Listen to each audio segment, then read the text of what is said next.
membarokahkan waktu kita agar kegiatan kita pada siang hari ini diberi kemudahan-kemudahan, kelancaran, dan kesuksesan. Kita berdoa bersama-sama.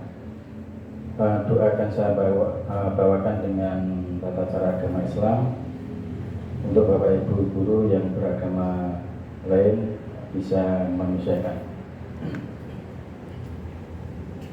A'udzubillahi minasyaitonirrajim. Bismillahirrahmanirrahim. Allahumma sholli ala Muhammad wa ala ali Muhammad kama shallaita ala ali Ibrahim wa barik ala Muhammad wa ala ali Muhammad kama barakta ala ali Ibrahim fil alamin innaka Hamidum Majid. Allahumma inna nas'aluka imanan da'iman wa nas'aluka qalban khashi'an wa nas'aluka ilman nafi'an wa nas'aluka yaqinan shadiqan wa nas'aluka dinan qayyimah wa nas'aluka afiyata min kulli baliyah wa nas'aluka dawamal afiyah wa nas'aluka dawamal afiyah wa nas'aluka syukra ala afiyah wa nas'aluka ghina an-nas. Allahumma alhimni rusdi wa anni syarri nafsi ya muqallibal qulub tsabbit qalbi ala dinik. Ya Allah ya dzal jalali wal ikram, berikanlah kegiatan pada siang hari ini ya Allah, berikanlah kemudahan-kemudahan, berikanlah kelancaran dan kesuksesan sampai akhir dari kegiatan diseminasi pada siang hari ini.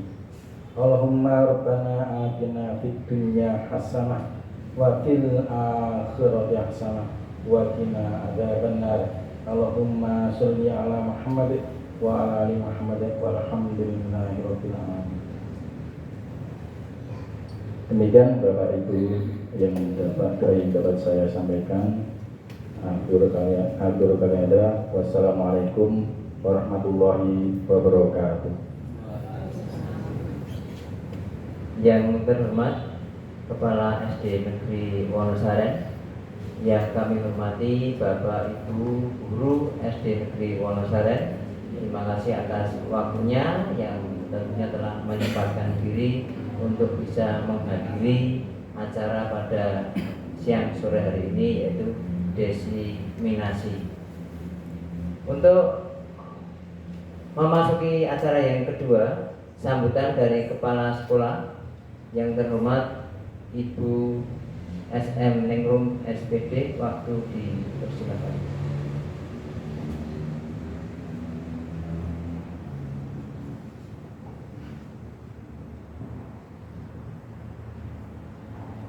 Bismillahirrahmanirrahim.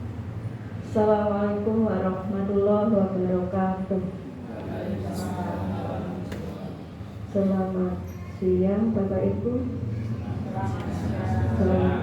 Salam sejahtera untuk kita semua. Bapak Ibu Guru SD Negeri Wonosaren yang saya hormati, terkhusus yang akan melaksanakan diseminasi Ibu Mitalia Triwulandari. Yang saya hormati, saya banggakan juga. Puji syukur alhamdulillah hari ini kita ada di kegiatan ini, yakni kegiatan diseminasi implementasi budaya positif di sekolah melalui kesepakatan dan keyakinan kelas di SD Negeri Wonosaren. Bapak Ibu yang saya hormati, hari ini adalah penyampaian materi diseminasi. Penyampaian ini berkaitan dengan tugas Ibu Mita ya, untuk menyelesaikan pendidikan guru penggerak angkatan 7. Nah, pada kesempatan ini materinya sebenarnya ini sudah dilaksanakan ya, dari tahun ke tahun oleh kita Bapak Ibu guru. Hanya materi ini tidak didokumentasikan ya.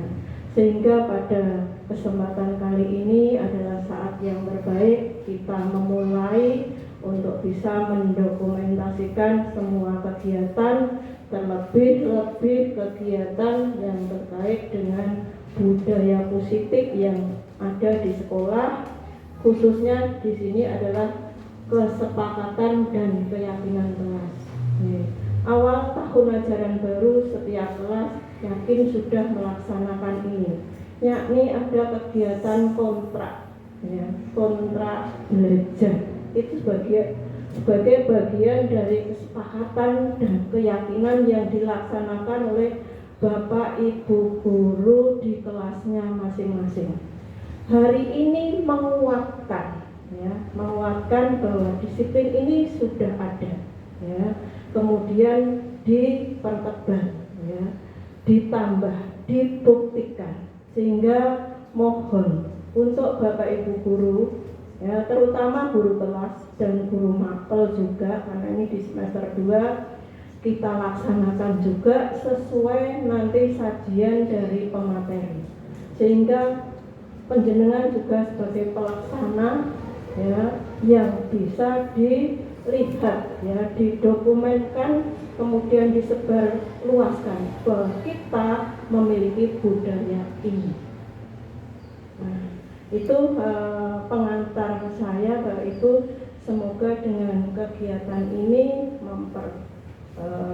menambah pengetahuan, menambah apapun yang kita butuhkan untuk menguatkan pembelajaran kita di kelas kita masing-masing, terkhusus bisa menyukseskan kegiatan kita dalam program pendidikan guru penggerak angkatan 7.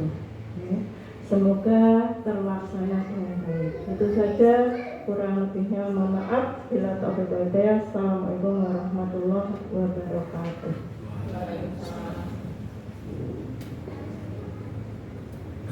Demikian tadi sambutan dari Kepala SD Negeri Wonosaren, Ibu SM Nengrum SPD.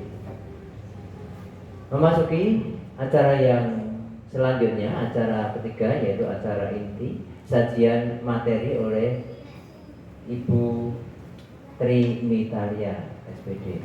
Waktu dan tempat kami aturkan.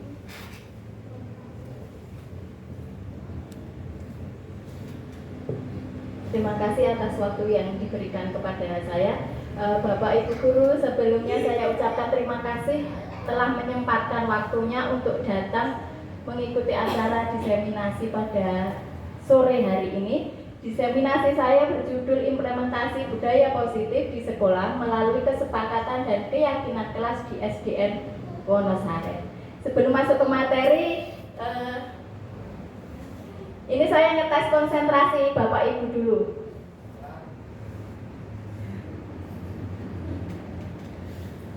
Konsentrasi pada warna ya. Coba ini warna apa ya? Merah. Baik. Selanjutnya? Hijau. Kurang keras Bapak Ibu. Lanjut. Lanjut. Jingga. Jingga itu warna apa? Orange. Ya. Lanjut. Ungu. Apa ini? Kuning atau ungu? Bagus. Masih konsentrasi ya. Ada tadi beberapa yang tidak konsentrasi. Lanjut. Biru. Ada jedanya ini. Kurang satset ini. Ayo lagi. Merah. Merah ya, lagi. Ungu. Sepertinya butuh beberapa detik untuk mikir dulu. Lanjut.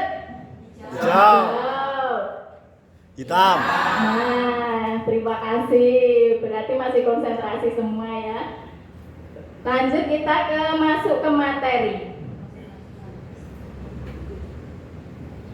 Diseminasi implementasi budaya positif di sekolah melalui kesepakatan dan keyakinan kelas di SDN Wonosaren.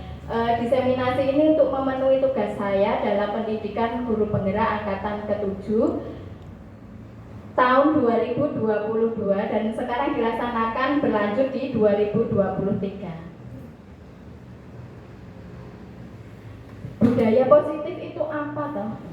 Apa yang melatar belakangi budaya positif? Mengapa budaya positif ini perlu diterapkan, perlu diimplementasikan ke dalam sekolah maupun di kelas? Karena apa Bapak Ibu? Sekolah itu merupakan tempat pembentukan karakter bagi anak didik kita, bagi murid-murid kita.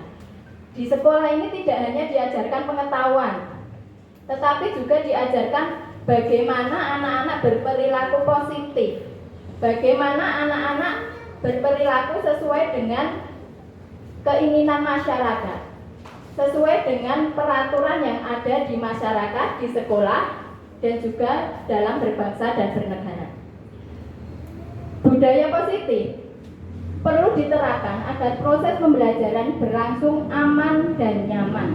Tentunya apabila anak-anak berperilaku positif, maka kehidupan dalam sekolah itu akan berlangsung aman dan nyaman. Implementasi budaya positif di sekolah memerlukan kolaborasi semua warga sekolah. Nah, ini yang melatar belakangi mengapa diseminasi ini perlu diadakan, karena membutuhkan kolaborasi semua warga sekolah. Bukan hanya saya saja yang mengikuti pendidikan guru penggerak, tetapi Bapak Ibu guru semua, kepala sekolah, anak didik, guru mata pelajaran juga semuanya ikut terlibat. Untuk mengimplementasikan budaya positif diawali dengan perubahan paradigma teori kontrol dan penerapan disiplin positif melalui kesepakatan kelas. Tentu saja karena ini bentuk kelompok terkecil di sekolah, yaitu kelas.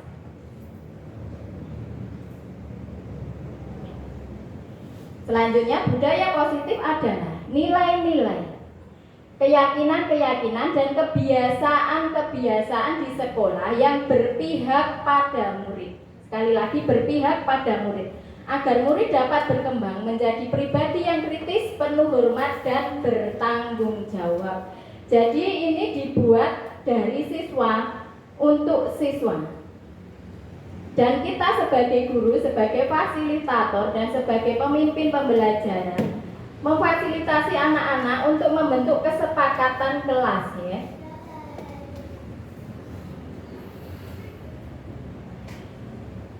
Disiplin positif. Apa itu disiplin positif? Disiplin positif merupakan suatu cara penerapan disiplin tanpa kekerasan dan ancaman dalam prakteknya. Jadi anak tidak merasa terancam, tidak merasa menerima kekerasan baik fisik maupun verbal.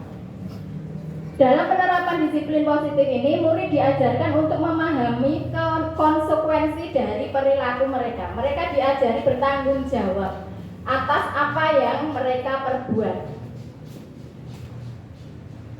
Disiplin positif merupakan salah satu cara penerapan disiplin yang bertujuan untuk menumbuhkan kesadaran serta memberdayakan murid untuk melakukan sesuatu tanpa imbalan, tanpa upah, tanpa ancaman ataupun tanpa hukuman. Jadi ini merupakan bentuk dorongan intrinsik, dorongan dari diri sendiri, tidak dari orang lain. Nah, dari disiplin positif tersebut akan melahirkan nilai-nilai kebajikan. Ada beberapa nilai kebajikan. Yang pertama adalah nilai kebajikan dari profil pelajar Pancasila. Tentu sudah hafal semua ya, profil pelajar Pancasila. Yang pertama adalah beriman dan bertakwa kepada Tuhan Yang Maha Esa dan berakhlak mulia. Selanjutnya berkebinekaan global, gotong royong, mandiri, bernalar kritis dan kreatif. Nilai kebajikan yang lain yaitu IBO Primary Years Program. Sikap murid yang diharapkan adalah murid yang toleransi, rasa hormat, integritas, mandiri, menghargai, antusias, empati, keingintahuan, kreativitas, kerjasama, percaya diri, serta komitmen.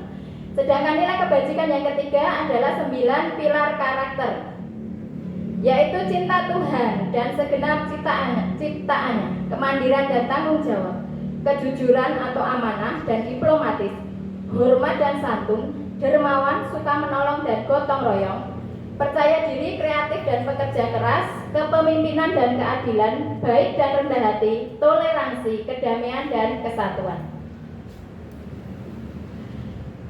Nilai kebajikan yang selanjutnya adalah petunjuk seumur hidup dan keterampilan hidup, lifelong guidelines and life skill. Keterampilan hidup yang diharapkan antara lain dapat dipercaya, lurus hati, pendengar yang aktif, tidak merendahkan orang lain, memberikan yang terbaik dari diri. Kemudian petunjuk hidup, peduli, penalaran, dan selanjutnya sampai dengan tanggung jawab dan persahabatan. The seven essential virtues: building moral intelligence, empati, suara hati, kontrol diri, rasa hormat, kebaikan, toleransi, dan keadilan. Tentu saja dari semua nilai kebajikan ini kita fokus pada nilai kebajikan yang pertama, yaitu apa tadi? Betul sekali, nilai kebajikan pada profil pelajar Pancasila, karena itu yang kita terapkan pada kurikulum Merdeka. Nah, ini untuk nilai kebajikan yang lain, proyek nilai-nilai kebajikan. Ada banyak sekali nilai kebajikan di sini. Yang pada dasarnya ini adalah perilaku positif dari yang kita harapkan ada pada anak-anak didik kita.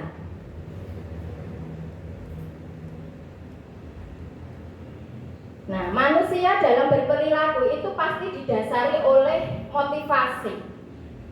Ada 3 motivasi perilaku manusia. Yang pertama adalah tentu begini Bapak Ibu, anak-anak kita ketika melakukan suatu perilaku, entah itu dalam bentuk positif ataupun negatif, itu pasti ada alasannya. Yang pertama itu untuk menghindari ketidaknyamanan atau hukuman. Contoh, misalnya sebenarnya anak kita misalnya si A ini sebenarnya tidak suka nyapu, tidak suka bersih-bersih kelas, tetapi dia melaksanakan piket kelas setiap hari. Karena apa? Ada dorongan untuk menghindari hukuman. Oh, kalau tidak piket nanti aku diberi hukuman oleh guru, seperti itu. Kemudian motivasi yang kedua adalah untuk mendapatkan imbalan atau penghargaan orang lain. Contohnya, anak didik kita yang suka maju, mengerjakan, mencongak matematika ke depan, kemudian ketika betul dia mendapatkan tepuk tangan, sorak-sorai yang meriah dari teman-temannya. Nah, itu dia merasa dorongan dirinya adalah untuk mendapatkan imbalan, mendapatkan pujian dari teman-temannya. Oh, aku bisa, aku pintar. Nah, seperti itu. Selanjutnya adalah untuk menjadi orang yang mereka inginkan dan menghargai diri sendiri dengan nilai-nilai yang mereka percaya. Ini adalah bentuk motivasi yang tertinggi. Mengapa bentuk motivasi yang tertinggi? Karena ini berasal dari dalam diri sendiri, tanpa ada tekanan hukuman maupun tanpa mengharapkan imbalan. Nah, ini Bapak Ibu guru, sebagai seorang guru, saat Anda mengajar di kelas tepat waktu. Nah, ini coba nanti dijawab ya. Motivasi apakah yang mendasari tindakan Anda? Di antara 3 motivasi tersebut, ketika Anda datang mengajar tepat waktu, apa motivasi yang mendasarinya? Kemudian apakah Anda datang tepat waktu karena tidak ingin ditegur oleh atasan, dalam hal ini kepala sekolah ya? Anda kemudian mendapatkan surat peringatan. Nah, ini kalau berlangsung lama tentunya akan mendapatkan surat peringatan. Atau Anda ingin mendapat pujian dari atasan Anda dan mendapat penghargaan sebagai karyawan atau guru berprestasi. Atau Anda ingin menjadi orang yang menghargai waktu, menghargai diri Anda sendiri sebagai teladan bagi murid-murid Anda, karena Anda percaya tindakan Anda sebagai guru akan dicontoh oleh murid-murid Anda. Tentu saja, misalnya jika murid kita melihat, bu guruku yang itu telat terus, aku tak telat balik. Nah, seperti itu ya. Manakah motivasi yang paling mendasari tindakan Anda? Atau bahkan kombinasi dari motivasi atau bahkan ketiga-tiganya. Monggo Bapak Ibu guru partisipasinya salah satu untuk menjawab pertanyaan dari saya. Iya, Pak Agus. Ya, terima kasih Bu Mita untuk motivasi khususnya diri saya sendiri untuk bisa hadir tepat waktu insya Allah datang dari diri saya sendiri. Artinya itu untuk tanggung jawab saya sebagai seorang guru ini memang satu dituntut untuk bisa melaksanakan tugas semaksimal mungkin. Kemudian yang kedua bisa sebagai contoh tauladan kepada siswa-siswi atau terutama murid yang saya ampu di kelas 3 terutama itu. Intinya motivasi ini berasal dari diri saya sendiri sebagai saya seorang guru. Saya seorang guru itu bertanggung jawab dari tugas saya sebagai guru di SD Negeri Wonosalam. Demikian, terima kasih. Terima kasih Pak Agus, beri tepuk tangan dong untuk Pak Agus. Selanjutnya ada Bapak Ibu guru yang mau memberikan jawabannya atas pertanyaan saya. Bu Aminah. Kalau menurut saya untuk menjawab pertanyaan yang tadi itu berasal dari diri saya sendiri, di samping untuk memenuhi kedisiplinan waktu. Tepat waktu itu adalah menuju keberhasilan juga, dan juga bisa dicontoh kepada siswa-siswi kita juga. Intinya sama dari diri sendiri. Beri tepuk tangan Bapak Ibu.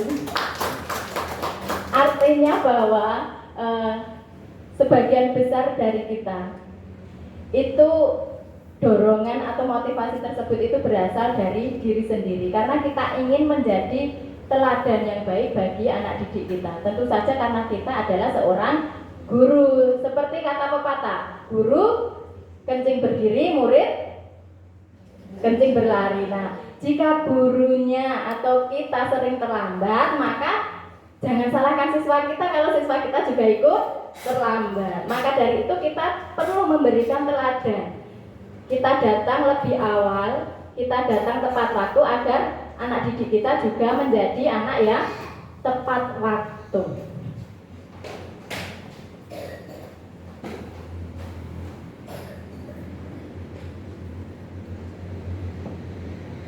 Nah, ini ya Bapak Ibu, ada suatu pernyataan.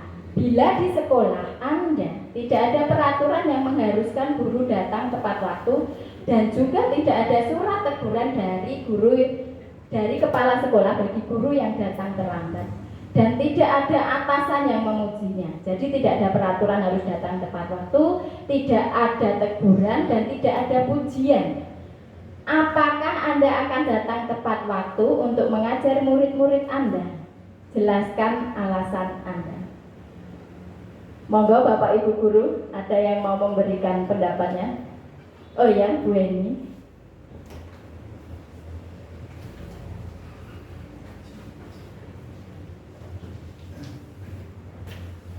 Terima kasih atas waktu yang diberikan kepada saya. Tentu saja ya, walaupun tidak ada aturan di sekolah atau tidak ada teguran dari kepala sekolah atau apapun itu, saya akan berusaha untuk tepat waktu.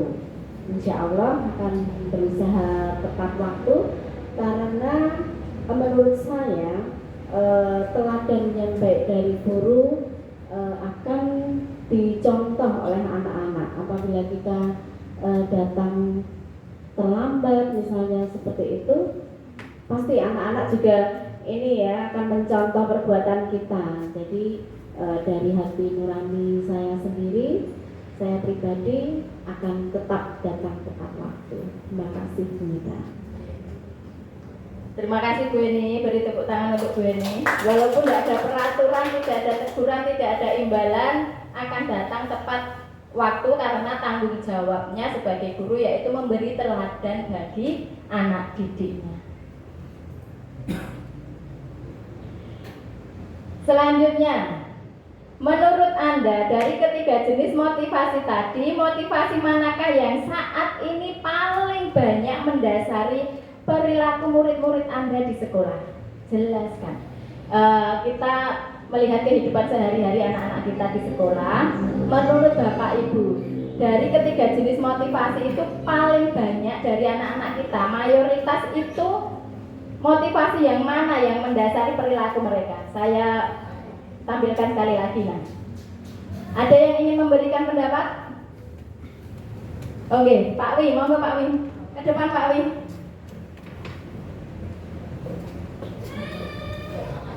Iya, terima kasih atas waktu yang diberikan. Selama ini dari 3 motivasi yang biasa kita ditampilkan oleh pemateri tadi, saya lihat itu yang poin pertama.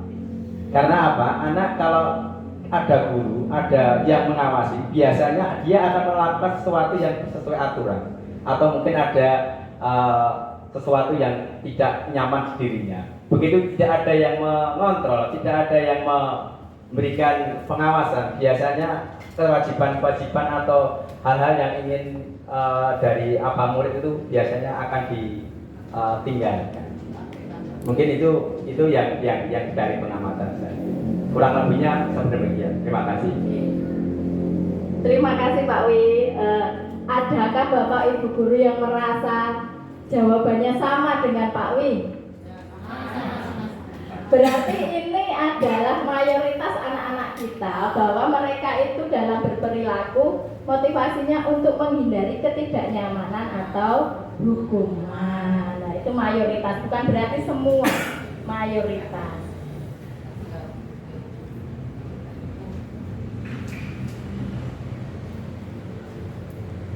Nah, ini untuk pernyataan dan pertanyaan selanjutnya. Iva kurang menguasai pelajaran matematika, sehingga pada saat pelajaran tersebut berlangsung dia lebih banyak berdiam diri atau menggambar di buku pelajarannya.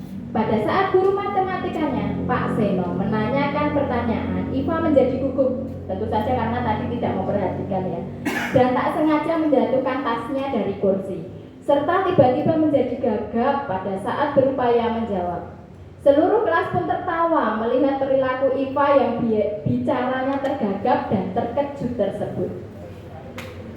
Pak Seno pada saat itu membiarkan teman-teman Iva menertawakannya. Iva yang tergagap dan malu luar biasa, dan malahan minta Iva untuk maju ke depan dan berdiri di depan kelas sambil menunjuk hidungnya, karena ia tidak bisa menjawab pertanyaan Pak Seno. Kelas makin gaduh dan anak-anak pun tertawa melihat Iva di depan kelas memegang ujung hidungnya. Pertanyaan pertama, apakah Anda setuju dengan tindakan Pak Seno terhadap Iva? Mengapa? Ada yang ingin memberikan pendapatnya? Tulis 2 kali.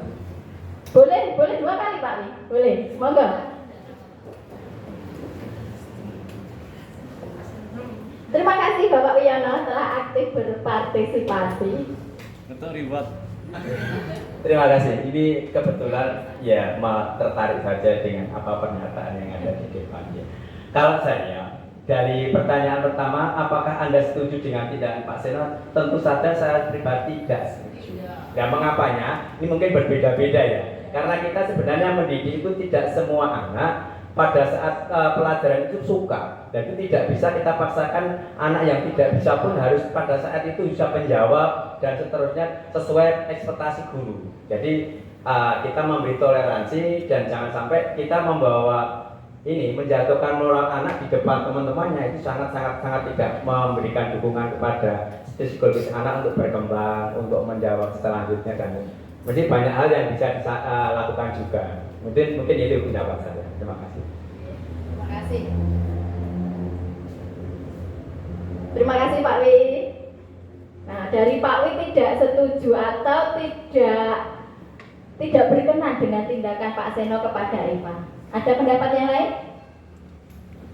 Sama ya? Sama. Yang kedua, menurut Anda, tindakan Pak Seno terhadap Iva adalah sebuah hukuman atau konsekuensi. Mengapa? Ada yang ingin memberikan pendapat? Hukuman atau konsekuensi, dan mengapa jawabannya tersebut, hukuman atau konsekuensi. Ada yang ingin memberikan pendapat?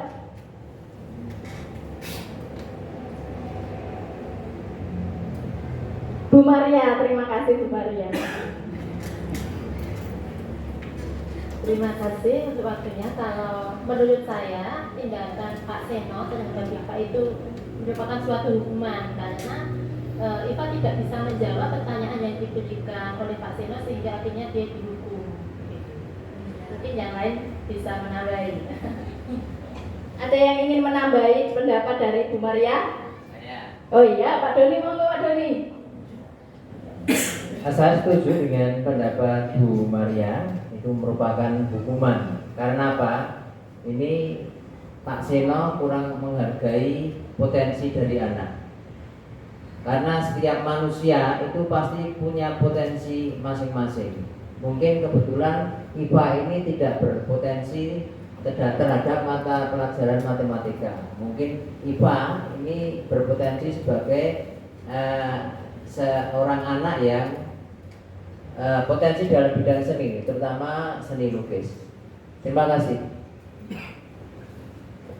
Baik, terima kasih Pak Doni. Ada pendapat yang lain? Bu Maria dan Pak Doni setuju bahwasanya ini adalah sebuah hukuman. Mungkin ada yang berpendapat yang lain? Tidak ada? Sama ya berarti? Nah, sekarang kita masuk ke hukuman, konsekuensi, dan restitusi. Tadi apa ya bedanya hukuman dan konsekuensi? Kok saya agak bingung, itu saya mau jawab hukuman kok kayaknya itu konsekuensi. Nah, sekarang kita masuk ke materi ini. Tadi adalah sebuah pertanyaan pemantik untuk Bapak dan Ibu guru. Nah, ini perbedaannya Bapak Ibu guru. Ada 3, yaitu hukuman, konsekuensi, dan restitusi. Di mana yang hukuman itu merupakan identitas gagal. Sedangkan identitas sukses itu ada pada konsekuensi dan restitusi. Nah, demikian adalah perbedaan dari ketiganya. Yang pertama, hukuman. Murid belajar menyembunyikan kesalahan. Mengapa? Karena takut untuk dihukum. Selanjutnya, untuk konsekuensi, murid belajar taat peraturan. Sudah tahu peraturannya, dia berusaha taat walaupun tidak suka. Sedangkan restitusi, murid belajar memecahkan masalah. Ada peraturan A, saya tidak suka. Bagaimana agar saya bisa mematuhi aturan tersebut dengan rasa senang hati. Nah, ini namanya restitusi.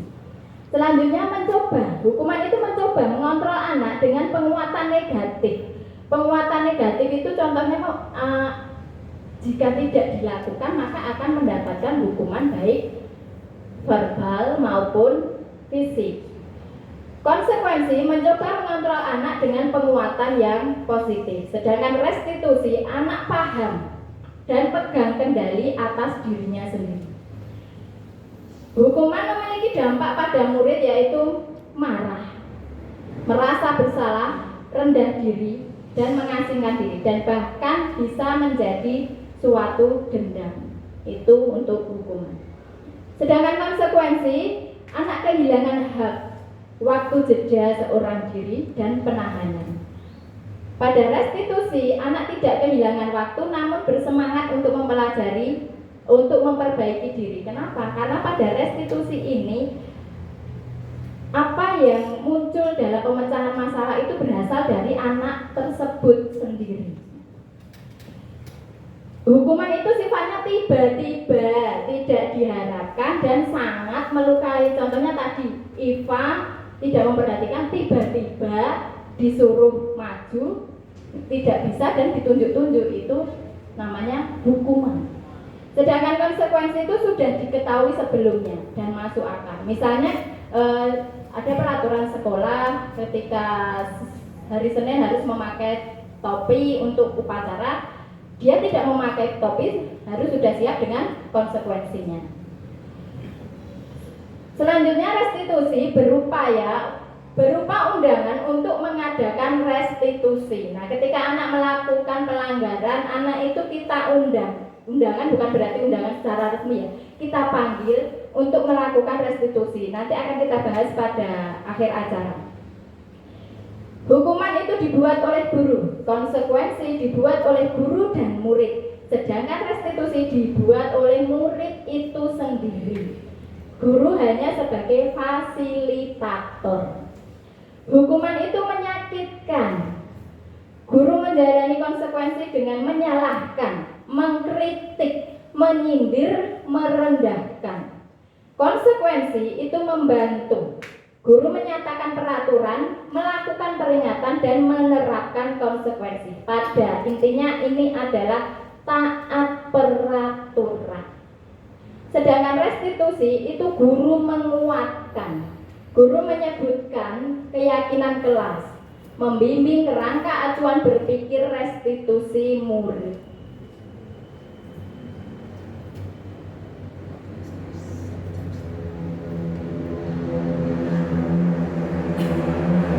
Nah, ini ya berdasarkan bagan yang sudah kita baca tadi, kita ambil 3 kesimpulan. Yang pertama itu adalah hukuman itu sifatnya tiba-tiba, tidak direncanakan dan tidak diketahui baik anak maupun guru karena pelanggarannya bersifat tiba-tiba juga. Selanjutnya itu hukuman bersifat satu arah. Guru yang memberikan, anak tanpa dimintai persetujuan, tanpa dimintai kesepakatan, mau tidak mau harus melaksanakan. Selanjutnya hukuman itu bisa berupa fisik maupun psikis. Anak-anak disakiti dalam bentuk kata-kata ataupun perbuatan. Kesimpulan selanjutnya adalah, nah ini untuk konsekuensi. Konsekuensi itu sudah direncanakan dan sudah disepakati, sudah dibahas sebelumnya oleh guru dan murid. Misalnya tadi yang saya utarakan tadi, ketika tidak memakai topi ketika upacara, maka konsekuensinya apa? Sudah sering diberitahu bahwa konsekuensinya adalah membentuk barisan sendiri selama upacara. Nah, itu masuk konsekuensi. Anak dan guru sama-sama sudah tahu dan sudah sepakat. Selanjutnya, pada konsekuensi, murid tetap dibuat tidak nyaman dalam jangka waktu pendek. Meskipun murid sudah tahu dan sudah sepakat, tapi mereka tidak ada kontribusi dalam membuat kesepakatan tersebut. Jadi diminta untuk sepakat.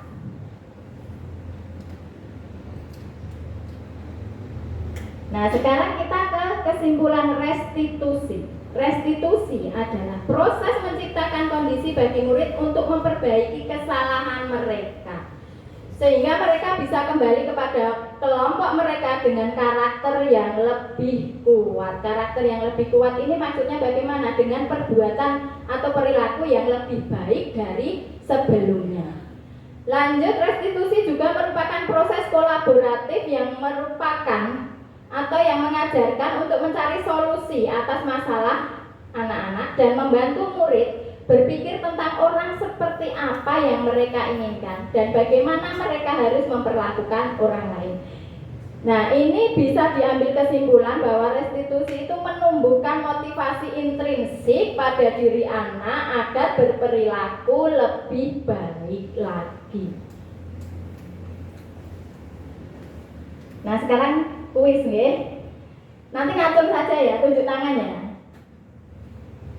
Ini saya mencoba membuatkan sebuah kuis interaktif untuk Bapak Ibu guru semua. 5 kebutuhan dasar manusia. Bentar nggih.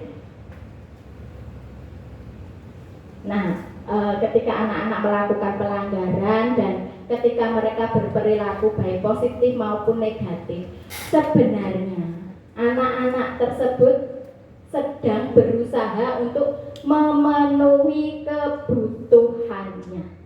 Apa itu kebutuhan dasar manusia? Ada 5 kebutuhan dasar manusia. Sebelum masuk ke materi, kita ke kuis pemantik dulu. Sebutkan kebutuhan apa yang sedang berusaha dipenuhi oleh anak-anak ini. Soal pertama, Bimo seorang anak TKB selalu berlari-lari keluar kelas menuju jalan raya di depan sekolahnya yang ramai dengan kendaraan. Tingkahnya membuat gurunya, Bu Ani, bingung dan seringkali lari mengejarnya. Ada beberapa kemungkinan jawaban yang diberikan oleh Bimo. Identifikasikan kebutuhan yang ingin dipenuhi oleh Bimo jika respon Bimo seperti di kolom sebelah kanan. Apa yang hendak dipenuhi Bimo jika jawabannya adalah aku senang main kejar-kejaran dengan ibu guru, seru. Ada yang ingin menjawab? Tunjuk tangan. Ya, Bu Susi, apa Bu Susi? Kesenangan, baik. Coba apakah betul jawaban Bu Susi? Kesenangan. Salah. Ups, ulangi dulu. Kesenangan ya Bu Susi ya tadi ya? Oh yes, betul Bu Susi, bagus. Lanjut, nomor 2. Saya urutkan saja ya ini ya. Dari belakang ya Pak Wi ya. Siap Pak Wi. Coba Pak Wi. Ini pertanyaan yang kedua. Jika respon Bimo, aku hebat kan? Bisa bikin ibu guru kejar aku. Kira-kira kebutuhan apa yang ingin dipenuhi Bimo Pak Wi? Aku hebat kan, bisa bikin kejar aku. Ya, ada penguasaan, kesenangan, cinta dan kasih sayang serta kebebasan. Apa Pak Wi? Penguasa. Penguasaan Pak Wi. Oh, coba kita cek. Ada pendapat lain? Penguasaan. Betul Pak Wi. Lanjut. Pak Purbo. Bagaimana jika respon Bimo? Nomor 3 ya ini ya. Aku bosan belajar mewarnai terus di dalam kelas. Makanya Bimo lari-lari. Kira-kira kebutuhan apa Pak Purbo yang ingin dipenuhi ini? Kebebasan. Baik, kita cek ya kebebasan. Betul, ternyata pintar semua. Lanjut, Bu Eva ya. Nomor berapa ini tadi ya? 4 sudah ya? 4. Oh sudah. Nomor 5 berarti nih. 5. Bagaimana? Oh ini beda soal. Dinda sekarang, tadi Bimo sekarang Dinda. Dinda seorang anak kelas 3 SD. Seperti kelas saya. Begitu tiba di rumah sepulang dari sekolah, menangis dan mengadu pada ibunya bahwa dia dibenci oleh ibu gurunya. Burani. Menurut Anda, kebutuhan yang berusaha dipenuhi oleh Dinda jika jawabannya seperti ini? Ibu guru bilang aku tidak boleh bersenandung sewaktu mengerjakan tugas. Katanya kelas harus tenang, tidak ada suara. Kan enggak seru jadinya. Kira-kira kebutuhan dasar manusia yang ingin dipenuhi oleh Dinda apa Bu Eva? Kesenangan? Kesenangan. Oke, kita cek ya kesenangan. Betul, Bu Eva betul. Lanjut. Ternyata sudah pintar semua ini. Jika jawabannya aku sebel, Bu Vina ya, aku sebel, gambarku tidak rapi, malah ibu guru nunjukin ke teman-temanku di depan kelas. Kebutuhan apa yang ingin dipenuhi oleh Dinda Bu Vina?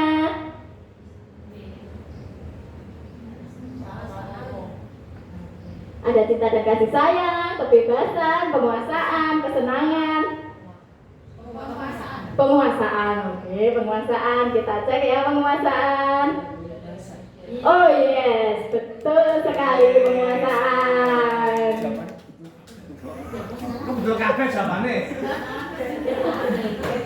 Tidak, selanjutnya untuk Bu Desi. Bagaimana jika responnya Dinda? Aku bosan, masa belajarnya cuma gitu-gitu aja, dengerin ibu guru aja. Nah, ini kira-kira kebutuhan apa yang ingin dipenuhi oleh Dinda? Kebebasan? Apa? Kebebasan? Ya betul. Itu ini. Ya. Oh betul, ini. Selanjutnya Bulia. Nomor berapa ya ini tadi sampai lupa saya. Nah ini soal yang beda. Kali ini adalah Dimas. Dimas tahun ini berusia 17 tahun. Ia senang sekali ketika ayahnya mulai mengajarkan cara menyetir mobil. Setiap akhir pekan ia berlatih menyetir. Ia terlihat senang sekali berlatih sampai akhirnya ia bisa menyetir dengan mobil dengan baik dan lancar. Ketika ibunya bertanya pada Dimas apa yang membuat dia ingin bisa menyetir, ketika jawaban Dimas adalah seperti ini, kebutuhan apa yang ingin dia penuhi? Menyetir mobil itu seru mah, kebutuhan apa Bu ya? Kesenangan, oke, kesenangan. Betul Bu ya. Lanjut Bu Haryati. Jika jawabannya Dimas, biar bisa jalan-jalan naik mobil sama teman-temanku. Kebutuhan apa Bu Haryati? Kesenangan, oke kita cek ya kesenangan. Oh, salah. Apa? Kebebasan, oke kita cek kebebasan. Tadi pertanyaan nomor berapa ya? 10 ya? 10 kebebasan menurut Bu Aminah adalah kebebasan. No. Apa ya? Pengen jalan-jalan dengan teman-teman. Penguasaan. Baik, penguasaan. Iya. Apakah betul? Kebetulan apa yang lagi? Kebetulan apa yang betul? Cinta dan kasih sayang. Ingin diterima, ingin disayangi oleh kelompoknya. Dalam hal ini adalah teman-temannya. Ini kalau pacare kuwi. Coba teknik ya. Yeah. Oh ini saya bikinnya ini sampai lembur loh. Jadinya ini benar-benar saya cek. Lanjut nomor 11. Pertanyaan untuk Ibu Ningrum. Apa jawabannya jika responnya Dimas adalah aku merasa bangga dan keren? Kebebasan. Kita cek ya. Apa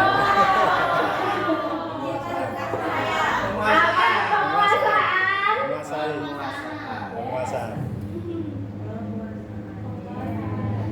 Yes, betul. Merasa bangga, merasa keren itu adalah penguasaan. Jadi ingin diakui kehebatannya oleh orang lain. Pertanyaan terakhir untuk Pak Dun. Apa jawabannya jika responnya Dimas? Aku senang bisa pergi ke tempat-tempat yang aku suka. Kebebasan. Baik Pak Doni kita cek ya.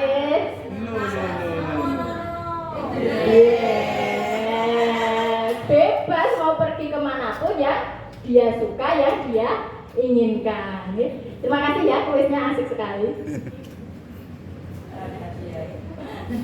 Hadiahnya nanti adalah kulkas 2 pintu, yang satu pintunya sendiri, satunya pintu tetangga ya. Lanjut. Nanti ada kuis lagi. Semangat ya Bu Aminah. Nah, kita masuk ke keyakinan kelas.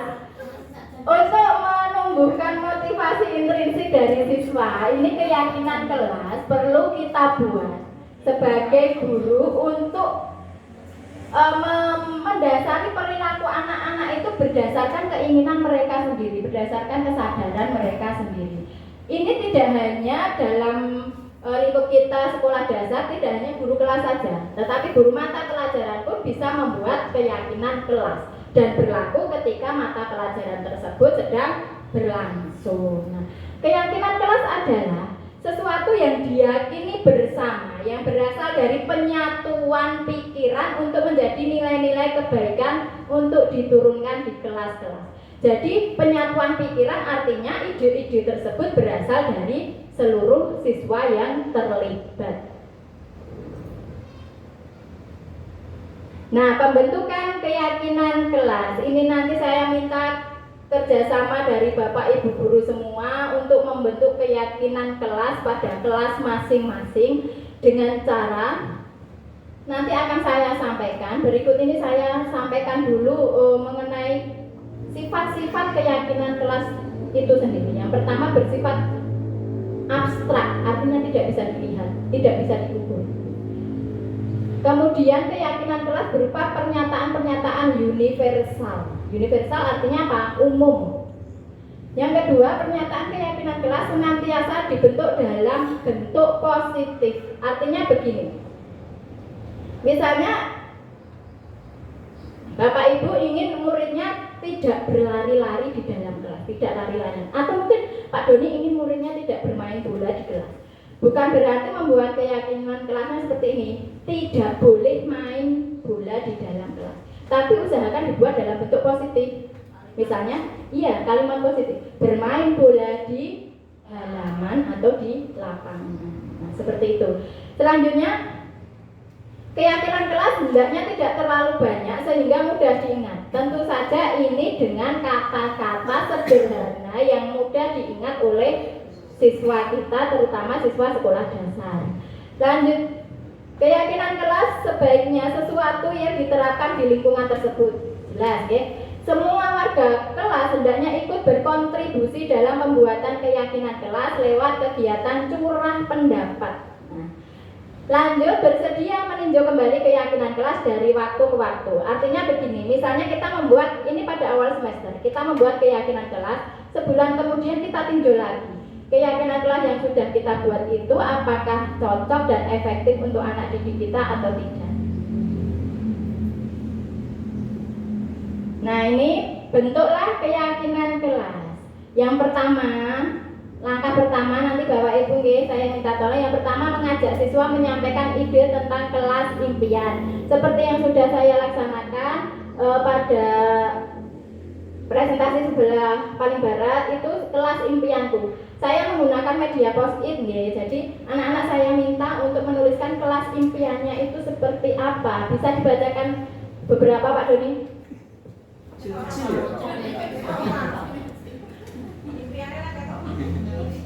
Saya ingin kelasku nyaman dan tertib.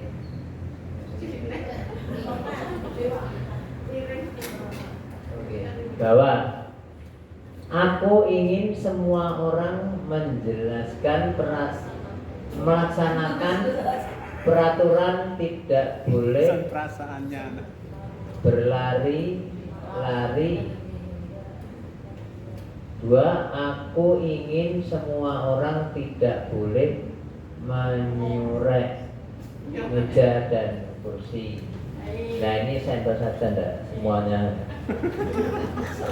Terima kasih Pak Doni. Tentu saja karena masih kelas 3, jadi bahasanya masih bahasa sederhana. Itu dari kelas impian yang diinginkan anak-anak. Nanti langkah pertama, Bapak Ibu guru bisa menanyakan kepada anak didiknya, kelas impian seperti apa yang kalian inginkan. Kalian itu ingin kelas yang bagaimana supaya kalian itu merasa nyaman, merasa bahagia belajar di kelas.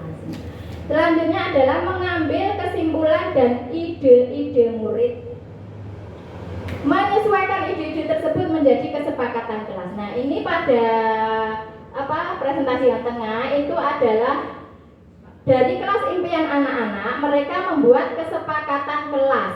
Contohnya tadi ketika yang dibacakan Pak Doni itu tidak mencoret-coret meja dan kursi ya Pak tadi.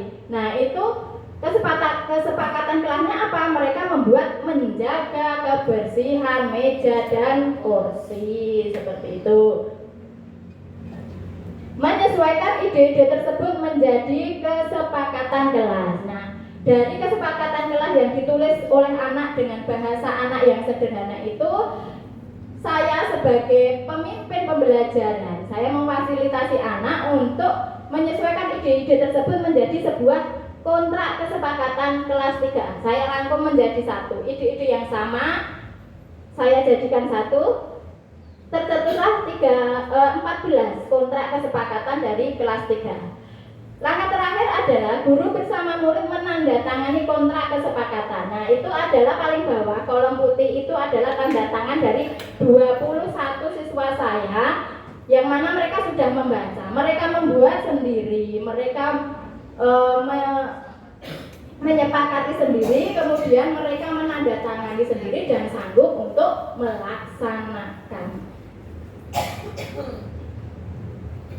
Nah, ini beberapa dokumentasi dari pembentukan keyakinan kelas 3A kemarin. Ini adalah gambar anak-anak yang menyampaikan ide tentang kelas impian. Saya bagikan post-it kemarin, kemudian mereka mengisi. Selanjutnya adalah menempelkan kelas impian mereka ini seperti apa pada tentu saja pada tempat kelas impian ya. Nah, ini bentuknya.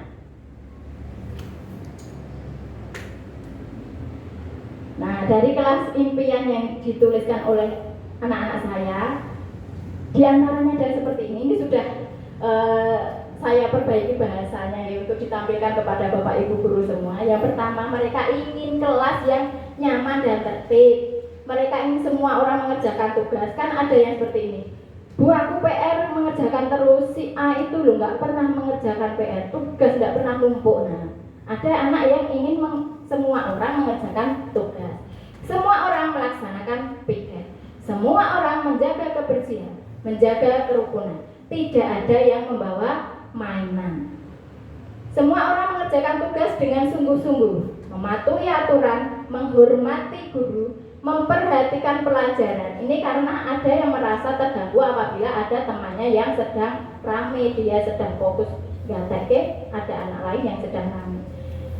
Semua orang membersihkan tempat duduk masing-masing. Semua orang saling menghormati, semua orang menjaga ketenangan dan tidak ada yang berlarian di dalam kelas. Semua orang saling menolong.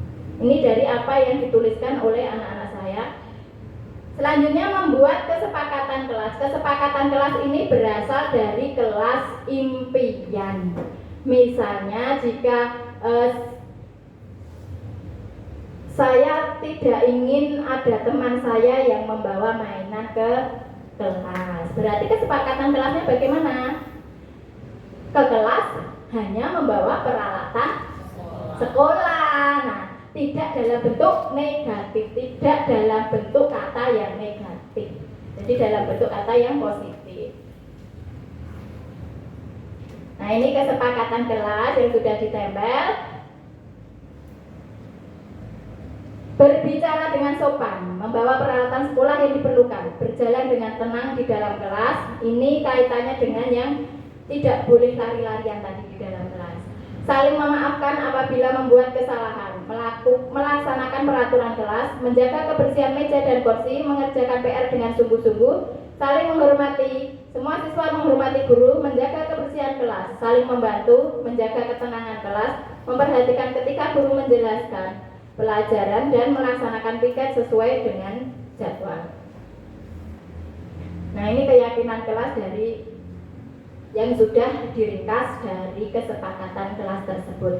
Ini nanti saya minta dokumentasi dari Bapak Ibu guru semua ya, dalam bentuk foto atau video. Nyuwun tolong nggih Bapak Ibu semua. Nggih? Nggih. Ya Allah nggih. Sama. Tanya ngantuk semua nih. Ngantuk semua. Nah, ini respon murid saya. Ada beberapa. Saya senang Bu Guru mendengarkan pendapat saya. Saya senang menulis kesepakatan kelas. Bu Guru menuliskan kesepakatan kelas yang saya buat. Saya senang membuat kesepakatan kelas bersama teman dan melaksanakan kesepakatan kelas dengan sungguh-sungguh. Ini berasal dari anak sendiri karena mereka juga yang membuatnya.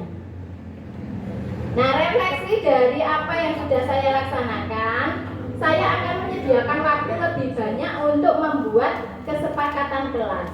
Waktu lebih banyak ini untuk apa? Untuk menampung ide-ide dari para siswa. Nah, ini ya 5 kebutuhan dasar manusia yang tadi kita bicarakan. Yang pertama adalah kebutuhan bertahan hidup atau survival.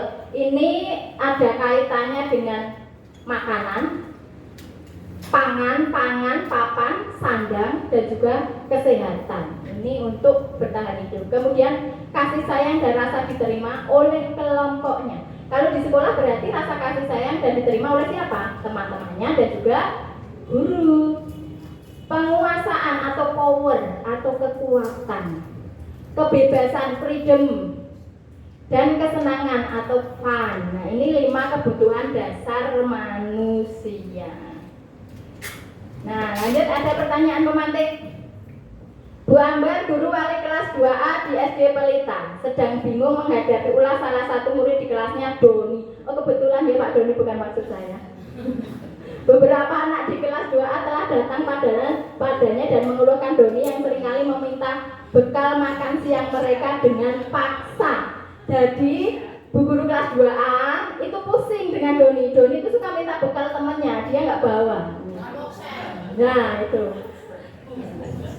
Jika Anda menghadapi situasi seperti Ibu Ambar, apa yang akan Anda lakukan? Menurut Anda, kira-kira apa alasan Doni melakukan hal itu? Cuma Ambar Yati. Nah, kira-kira kembali ke sini dulu. Kira-kira jika jawabannya Doni seperti ini. Saya lapar Bu Guru, ibu saya tadi pagi tidak membuatkan saya sarapan. Berarti kebutuhan dasarnya apa? Bertahan hidup, betul. Kemudian begini, jika jawabannya Doni seperti ini. Saya senang kalau saya ngambil makanan teman saya nanti lapor Bu Guru. Kemudian Bu Guru akan memperhatikan saya, berarti cinta dan kasih sayang. Jika jawabannya seperti ini, saya senang bisa mengambil makanan teman saya. Jadi teman saya itu merasa takut dengan saya. Penguasaan, bagus sekali. Tergantung jawaban anak masing-masing ya. Nah ini kebutuhan bertahan hidup ya. Kebutuhan bertahan hidup termasuk pangan, sandang, papan, kesehatan, itu termasuk kebutuhan bertahan hidup, kebutuhan biologis. Kasih sayang dan rasa diterima. Kebutuhan untuk disayangi dan diterima meliputi kebutuhan akan hubungan dan koneksi sosial, kebutuhan untuk memberi dan menerima kasih sayang, dan kebutuhan untuk merasa menjadi bagian dari suatu kelompok. Ini untuk penguasaan. Penguasaan itu apa? Kebutuhan pengakuan atas kemampuan, berhubungan dengan kekuatan mencapai sesuatu. Dia minta diakui bahwa dia itu terampil, dia itu kompeten, dia itu berkuasa. Ini kebutuhan penguasaan. Sedangkan kebutuhan kebebasan ini hubungannya dengan pilihan, bebas memilih, otonomi, kebutuhan kemandirian, memilih tanpa campur tangan orang lain. Kebutuhan yang terakhir adalah kesenangan, kebutuhan untuk merasa senang. Jadi mencari kesenangan, bermain dan tertawa. Bayangkan hidup tanpa kesenangan, pasti akan sangat menyedihkan. Nah, walaupun anak-anak kita berusaha berperilaku karena berusaha memenuhi kesenangannya, itu berarti mereka sedang apa? Mencari kenikmatan akan kehidupannya. Mungkin di rumahnya mereka tidak senang, bisa saja. Kuis lagi ya, biar melek Bapak Ibu. Kuis lagi, mana ya kuisnya tadi ya? Nih. Pertanyaan pemantik untuk Bapak Ibu. Kuis. Untuk Pak Doni yang pertama, mana nih? Nah, misalnya jika ada anak kita yang sedang melakukan pelanggaran, kemudian dia mencatat 100 kali Bu di dalam buku kalimat, saya tidak akan terlambat lagi karena terlambat ke sekolah. Kira-kira itu masuk sanksi, konsekuensi atau hukuman? Hukuman? No. No. Apa Bapak Ibu? Konsekuensi. Nomor berapa tadi? 2. Jika jawabannya lari pernyataannya lari mengelilingi lapangan basket 2 kali karena terlambat hadir di sekolah. Ibu Ningrum apa?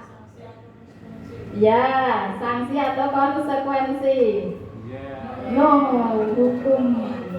Karena tidak mungkin kan kita menuliskan di dalam peraturan kita bahwa anak diminta untuk lari keliling lapangan. Bu Aminah, membersihkan coretan yang dibuat di meja tulis termasuk apa Bu Aminah? Konsekuensi. Yes. Loh, kucingnya seneng ini. Lanjut, Bu Haryati, murid diminta untuk push up 15 kali karena tidak menggunakan masker ke sekolah. Hukuman. Oh yes, betul Bu Haryati. Pak Gus ya nggih? Menggantikan kertas tugas teman yang telah dicoret-coret. Masuk apa Pak? Konsekuensi. Yes, betul Pak Gus. Bulia. Berjemur di lapangan basket pukul 12 siang karena mengobrol dengan teman.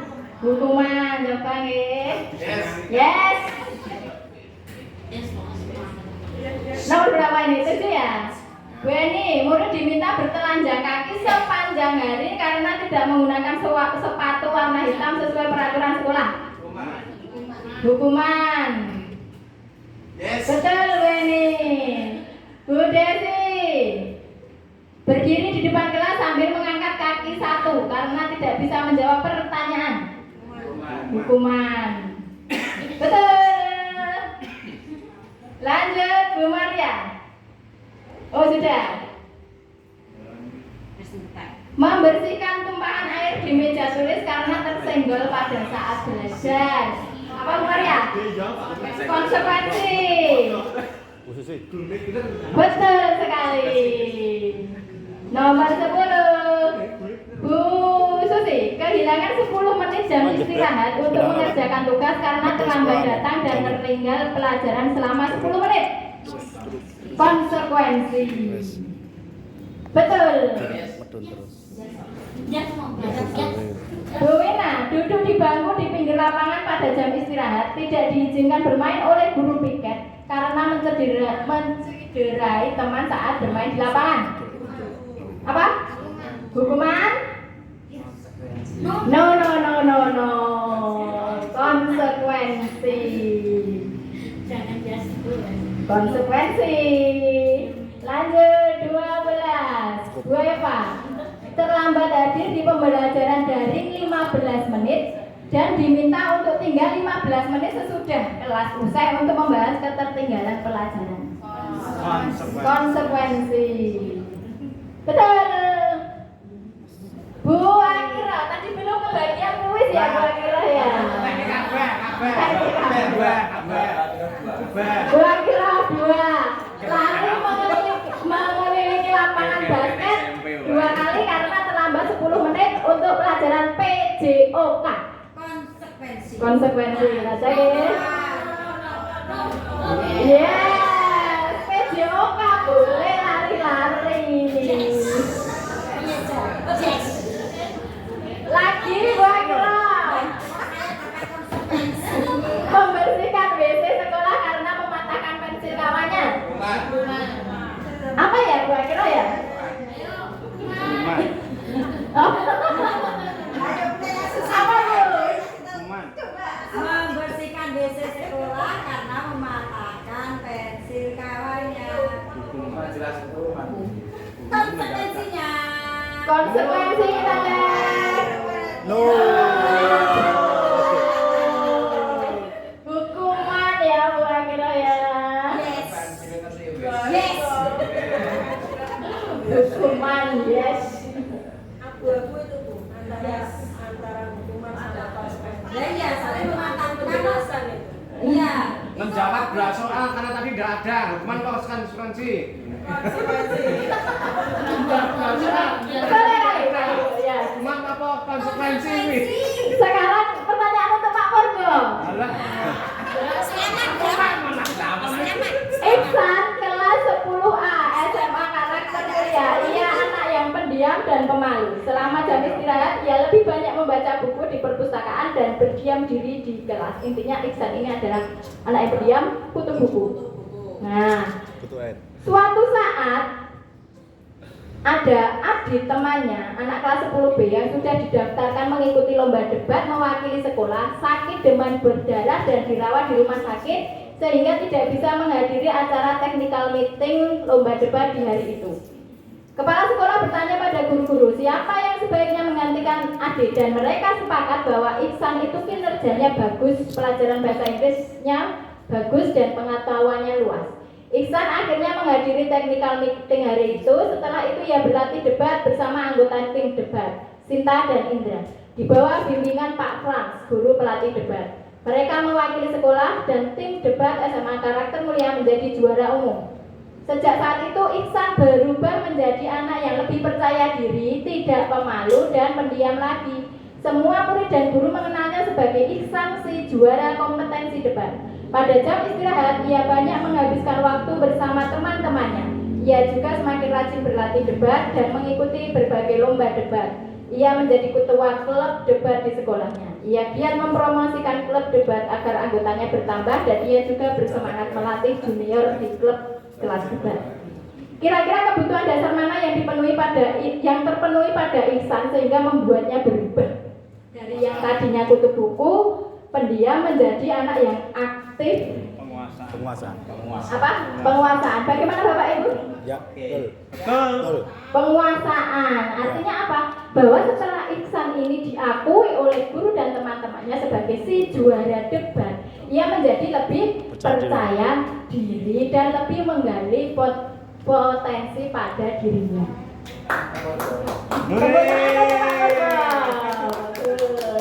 Nah ini ya, anak-anak kita itu mendambakan dunia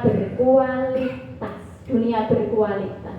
Maka dari itu kita sebagai guru dalam hubungannya dengan keyakinan kelas itu untuk menanamkan sikap-sikap positif pada anak didik kita agar mereka menjadi pribadi yang kuat, pribadi yang berkarakter dalam dunia berkualitas mereka masing-masing. Dunia berkualitas itu tempat khusus dalam suatu pikiran di mana yang ada di situ adalah apa yang kita inginkan sendiri, sesuatu yang baik-baik menurut kita. Nah, ini saya minta salah satu guru untuk mewakili menjawab. Untuk ada sebuah lingkaran ya, gambarkan atau kata-kata yang menggambarkan yang Anda miliki dalam dunia berkualitas Anda. Pasti semua dari Bapak Ibu guru ini mendambakan sebuah dunia berkualitas. Nah, ini ada beberapa pertanyaan yang bisa membantu Bapak Ibu guru untuk mengisi lingkaran tentang dunia berkualitas. Ada yang ingin mewakili teman-teman? Misalnya kalau saya, siapakah orang yang paling penting dalam hidup Anda? Keluarga. Nah, nilai-nilai kebajikan apa yang terpenting dalam hidup Anda? Kejujuran. Nah, seperti itu. Ada yang ingin mewakili teman-teman? Oh, Bu Lia, terima kasih Bu Lia. Bu Lia mewakili teman-teman alhamdulillah Bu Lia. Berdiri Bu Lia. Ayo. Semangat Bu Lia. Oke, semangat. Untuk membantu saya, Anda menjawab pertanyaan di bawah ini. Dari ini kita ke kolom lingkaran itu kan? Untuk mengisi kolom lingkaran itu kan? Oke. Siapakah orang-orang yang paling penting dalam hidup Anda? Dalam hidup saya. Keluarga. Seperti semuanya mesti dalam keluarga juga kan? Karena sudah berkeluarga. Ya, karena sudah berkeluarga.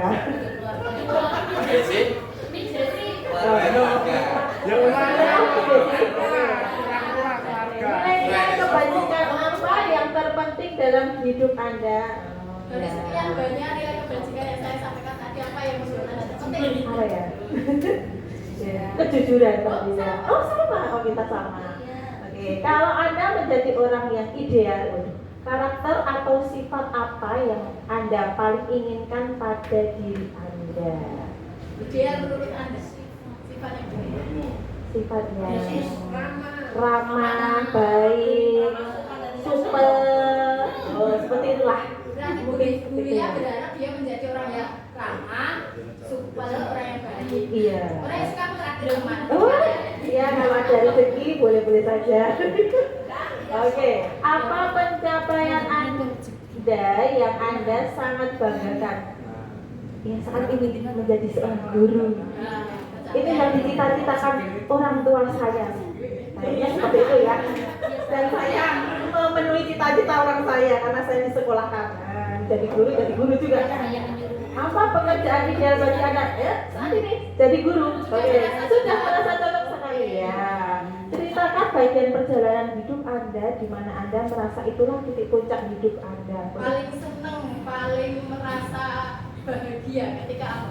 Ketika saya lolos menjadi PNS. Ya, itu karena sudah lama sekali yang ditunggu. Apa yang paling bermakna dalam hidup Anda? Nah, yang keluarga, kebersamaan. Oh, saya sudah lulus sertifikasi dari guru. Ya, itu bermakna ya, alhamdulillah. Ya, keluarga itu tadi yang paling bermakna. Dan mungkin itu saja. Beri tepuk tangan untuk Bu Lia. Terima kasih Bu Lia sudah menyampaikan dunia berkualitas menurut versinya Bu Lia. Pasti Bapak dan Ibu guru punya dunia berkualitas menurut Bapak Ibu guru masing-masing. Nanti bisa dijawab pertanyaan-pertanyaan ini. Saya ingin dunia berkualitas yang seperti apa? Guru? Yang terakhir, belum terakhir sih, satu menuju terakhir adalah 5 posisi kontrol seorang guru. Nah ini ya, dari 5 posisi kontrol seorang guru ini diharapkan kita sebagai guru itu menuju pada posisi kontrol manajer, karena ini adalah posisi kontrol tertinggi di antara 5 posisi kontrol tersebut. Yang pertama adalah penghukum, kedua pembuat rasa bersalah, ketiga sebagai teman, keempat pemantau, dan yang terakhir manajer, posisi ideal. Penghukum ini memberikan hukuman baik fisik maupun verbal. Bahasa tubuhnya, matanya melotot, jari menunjuk-nunjuk, menghardik, itu namanya penghukum. Kata-katanya bisa seperti ini: patuhi aturan saya, atau awas, kamu selalu saja salah, selalu, pasti selalu, yang terakhir selesai, terlambat lagi, pasti terlambat lagi, selalu datang terlambat, kapan bisa datang tepat waktu. Hasilnya kemungkinan murid marah, mendendam, dan malah bersifat agresif. Ini jika sebagai penghukum. Yang kedua, pembuat rasa bersalah. Ini posisinya dia bahasanya lembut. Pembuat rasa bersalah ini bisa lebih berbahaya dari seorang penghukum. Karena apa? Membuat siswanya itu merasa tidak berguna, merasa rendah diri, merasa dia itu tidak ada artinya. Ini seorang pembuat rasa bersalah. Nada suaranya memelas, halus, sedih. Bahasa tubuh merapat pada anak lesu, melas gitu ya kalau bahasa Jawa. Contohnya, ibu sangat kecewa sekali dengan kamu. Berapa kali Bapak harus memberitahu kamu ya? Gimana coba kalau orang tua kamu tahu kamu berbuat seperti ini? Adi, kamu ini bagaimana ya? Kamu sudah berjanji dengan ibu dan tidak akan terlambat lagi. Kamu kenapa ya senang sekali mengecewakan ibu? Ibu benar-benar kecewa sekali. Nah, hasilnya apa? Murid mempunyai penilaian diri yang buruk terhadap dirinya sendiri, merasa tidak berharga dan merasa telah mengecewakan orang-orang yang dia sayangi. Dalam hal ini adalah gurunya. Ada lagi misal seperti ini. Kamu tahu nggak, orang tuamu itu sudah berusaha keras menyekolahkan kamu, tapi kamu kok malah seperti ini, toh nak? Nah, ini juga masuk ke pembuat rasa bersalah. Posisi yang ketiga adalah teman. Ini guru dekat dengan muridnya, bahasa tubuhnya merapat pada murid, mata dan senyum jenaka. Jadi seolah-olah dengan murid itu akrab. Tapi ada plus minusnya juga di sini. Kekurangannya, anak tersebut jika tidak dengan guru A, maka dia tidak akan mau nurut dan bisa jadi bergantung pada guru tersebut.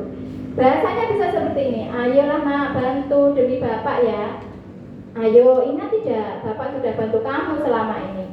Sudah, kali ini tidak apa-apa, nanti ibu bantu bereskan. Nah, seperti itu. Ini adalah bahasa posisi guru sebagai teman.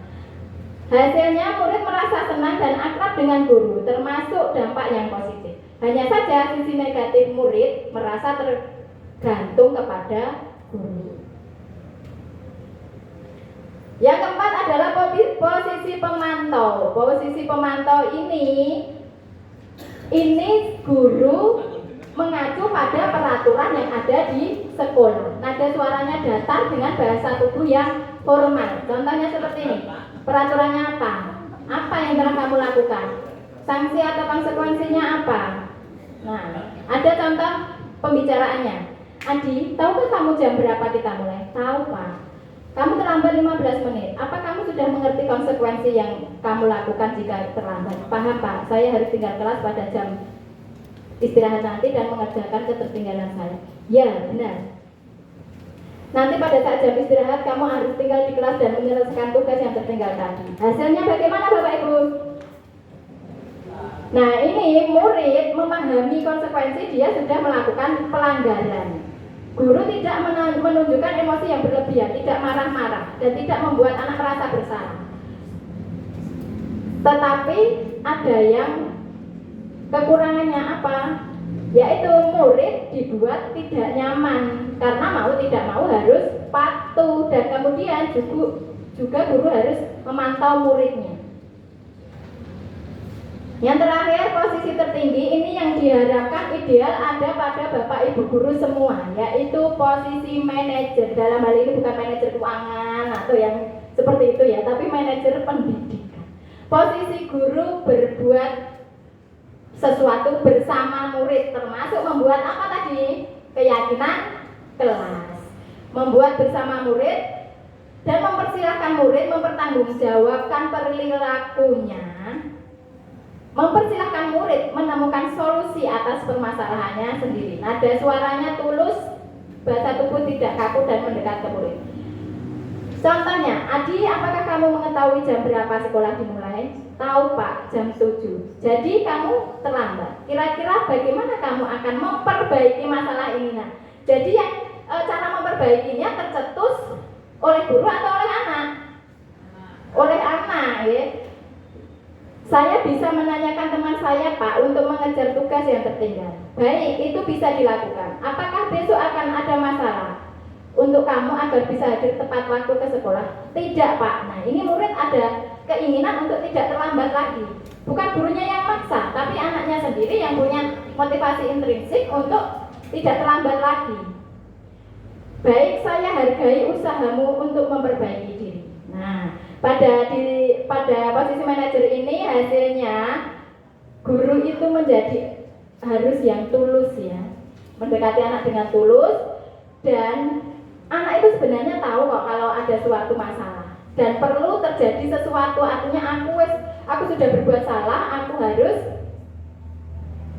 membayarnya. Aku sudah berbuat salah, aku harus mempertanggungjawabkannya. Ini adalah posisi manajer. Untuk videonya lanjut deh, kita simak sebentar videonya.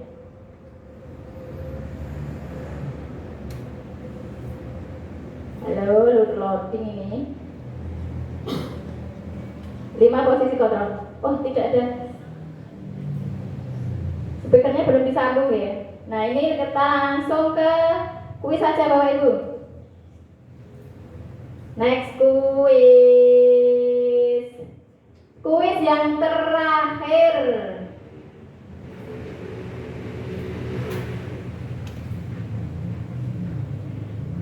Hanya 5 soal saja. Yang pertama, Bu Akirah.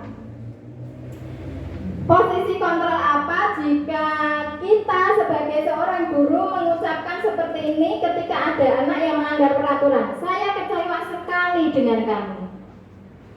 Apakah pembuat orang merasa bersalah, penghukum, teman, atau pemantau? Saya kecewa sekali dengan kamu. Apa? Merasa bersalah. Pembuat merasa bersalah. Baik, kita cek. Yes, betul. Pembuat merasa bersalah. Lanjut soal yang kedua, Bu Susi. Posisi apa jika yang diucapkan adalah ayo bantulah demi Bapak ya? Teman. Baik, kita cek ya, teman. Betul sekali. Nomor 3, Bu Eni. Posisinya apa jika yang dikatakan adalah patuhi aturan saya atau awas? Penghukum. Betul, penghukum.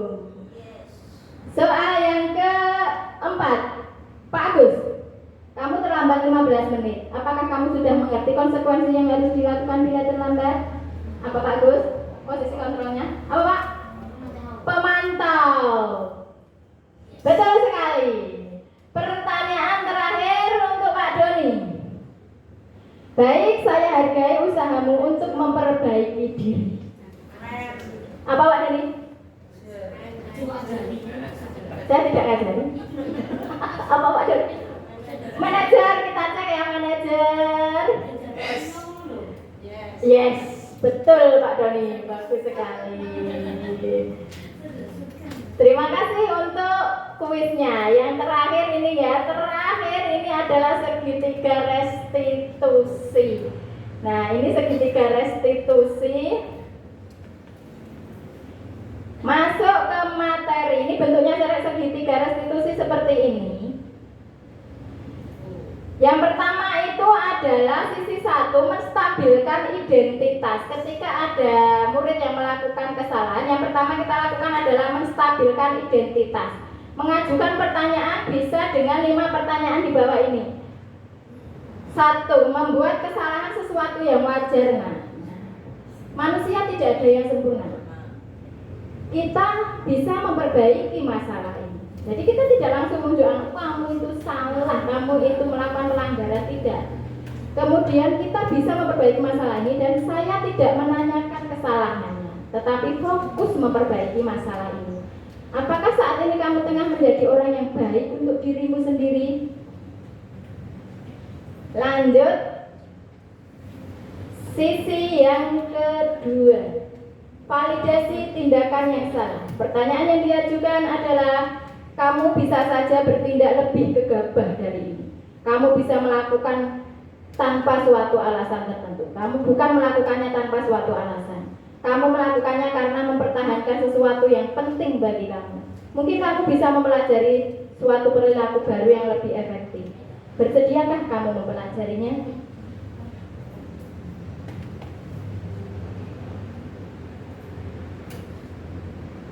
Sisi yang terakhir adalah menanyakan keyakinan. Pertanyaan yang diajukan adalah, sebagai kelas, apa yang kita yakini? Nah, ini kembali ke keyakinan kelas tadi ya, karena anak-anak yang membuat sendiri tentu mereka sudah hafal keyakinan kelasnya masing-masing. Yang kedua, nilai apa yang sudah kita sepakati? Seperti apa gambaran sebuah kelas yang ideal bagi kamu? Kamu ingin menjadi orang seperti apa? Nah, ini pernah saya terapkan ke anak-anak ketika mereka membawa mainan ke sekolah, lato-lato tahu ya, dan memainkannya ketika pelajaran. Saya panggil, saya tanya, apa yang sedang kamu lakukan? Main lato-lato, Bu. Mengapa kamu melakukannya? Karena mainan saya baru. Nah, apakah kamu tahu keyakinan kelas kita? Tahu, Bu, tidak boleh bawa mainan. Kalau ke sekolah hanya membawa alat tulis saja. Kemudian saya tanyakan lagi, apakah perbuatan kamu sesuai dengan keyakinan kelas kita? Tidak, Bu. Bagaimana caramu memperbaikinya? Saya nanti pas istirahat saya akan membaca buku di pojok kelas, Bu. Nah, itu dari anak sendiri, bukan dari saya. Dan saya juga tidak menghardik anak, kamu itu guru menjelaskan kamu bawa mainan dan seterusnya, tidak. Tetapi kesadaran itu datang dari anak sendiri.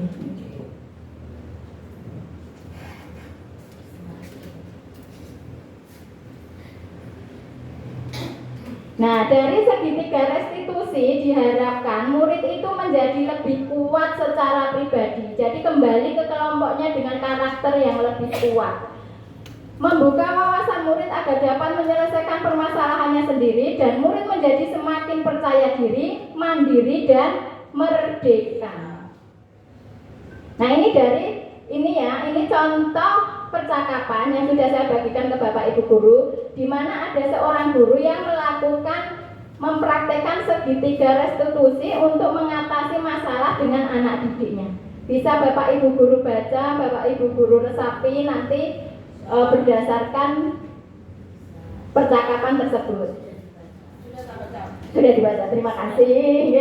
Nah, untuk lembar selanjutnya, lembar yang satu bundle, ini adalah mengenai posisi kontrol seorang guru tadi ya. Ada 4 pertanyaan di sini. Nanti bisa Bapak Ibu guru jawab untuk mengukur sedalam mana ilmu pengetahuan yang berhasil saya imbaskan kepada Bapak dan Ibu guru. Ini materi ini saya dapat dari pendidikan calon guru penggerak dan saya sampaikan kepada Bapak dan Ibu guru semua untuk mengukurnya bagaimana sejauh mana saya bisa menyampaikan kepada Bapak dan Ibu guru bisa menjawab lembar yang sudah saya berikan. Apabila nanti ada pertanyaan, Bu, tadi aku tidak paham mengenai penjelasannya ini, nanti bisa bertanya kepada saya. Terima kasih waktunya Bapak Ibu guru semua. Maaf sudah mengambil waktu Bapak Ibu guru di siang hari ini, dan semoga pertemuan hari ini membawa manfaat bagi kita semua dan memberikan waktu yang barokah bagi kita semua. Sekian, terima kasih. Assalamualaikum warahmatullahi wabarakatuh.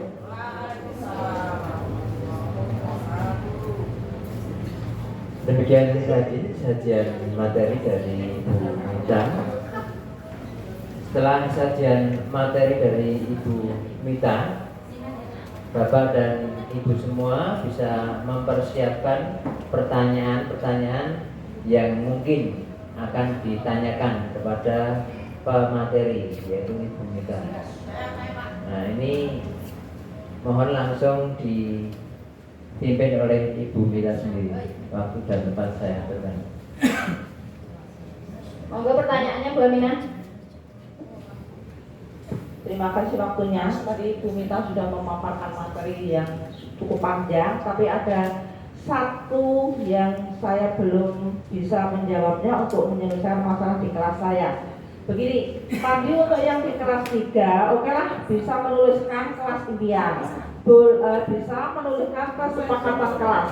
Tapi pertanyaan saya, bagaimana caranya untuk kelas 1 itu yang kebanyakan belum bisa menulis kata, belum bisa menulis kalimat, bahkan belum hafal huruf. Nah, untuk menuliskan impian, untuk kesepakatan agar bisa dipahami anak itu bagaimana caranya? Terima kasih.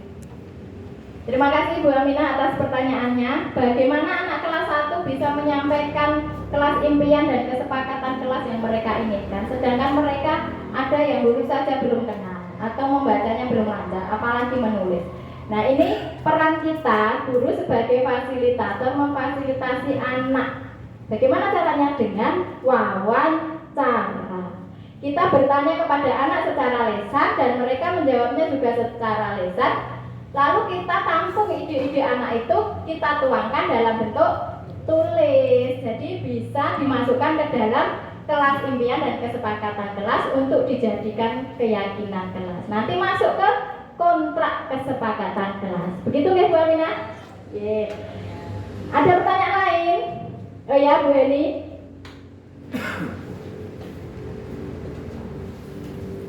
Terima kasih Bu Mita.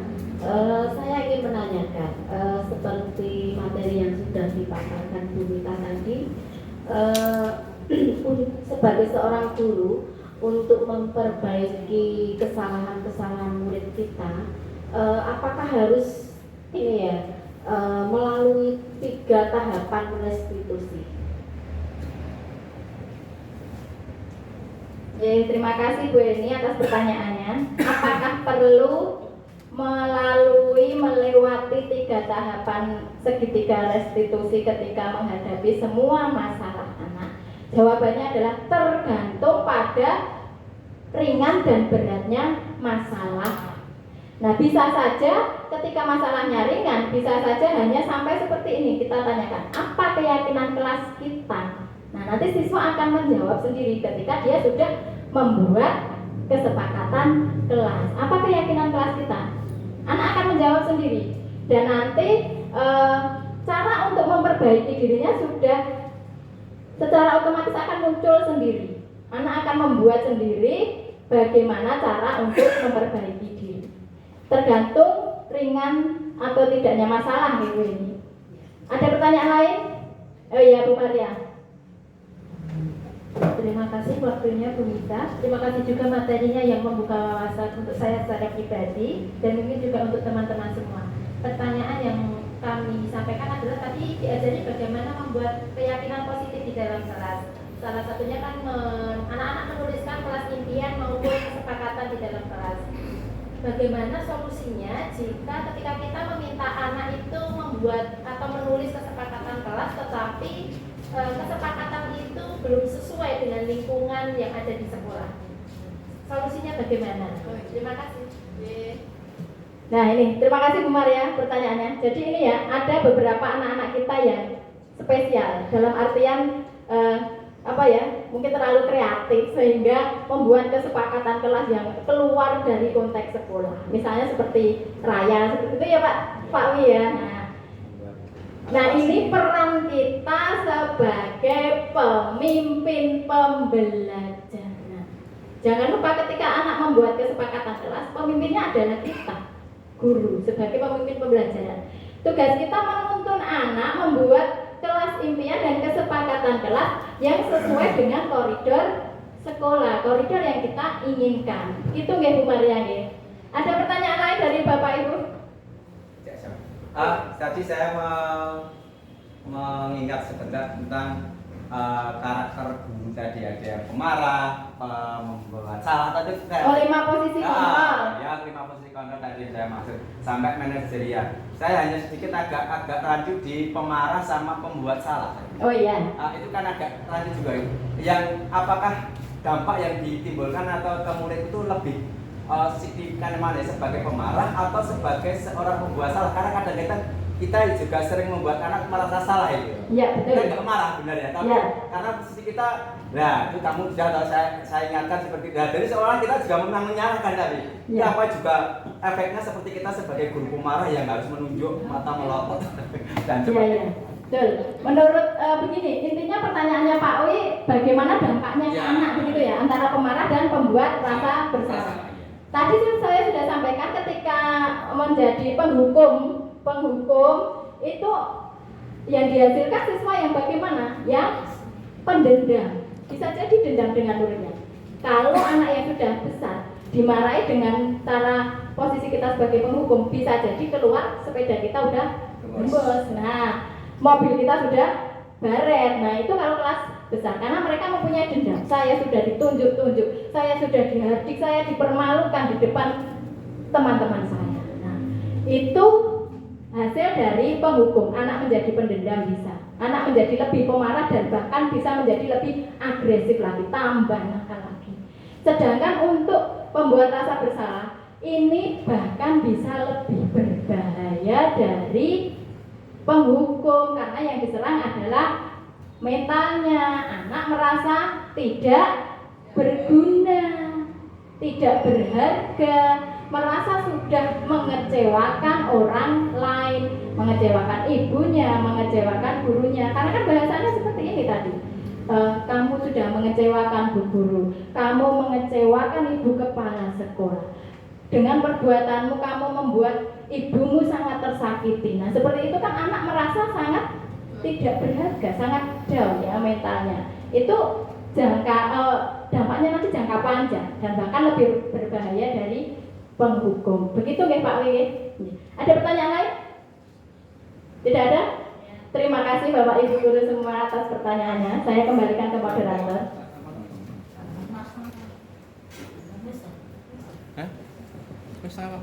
Demikian tadi beberapa pertanyaan yang dijawab dengan jelas dan lugas oleh pemateri. Tepuk tangan untuk Bu Mita. Nah, Bapak, Ibu dan saudara-saudara semua, bahwa acara demi acara tak terasa kita sudah sampai di penghujung acara, yaitu penutup. Terima kasih. saya ucapkan kepada Bapak Ibu guru semua dan kepada Ibu Mita, semoga apa yang disampaikan, materi yang disampaikan bisa berguna bagi kita semua, terutama untuk lebih membuat anak-anak kita lebih positif dalam berperilaku. Intinya seperti itu. Kemudian apabila ada salah kata, apabila dalam penyampaian saya ada kekurangan dan kesalahan, tentu sebagai manusia biasa saya mohon maaf yang sebesar-besarnya. Akhir kata, wassalamualaikum warahmatullahi wabarakatuh. Waalaikumsalam warahmatullahi wabarakatuh.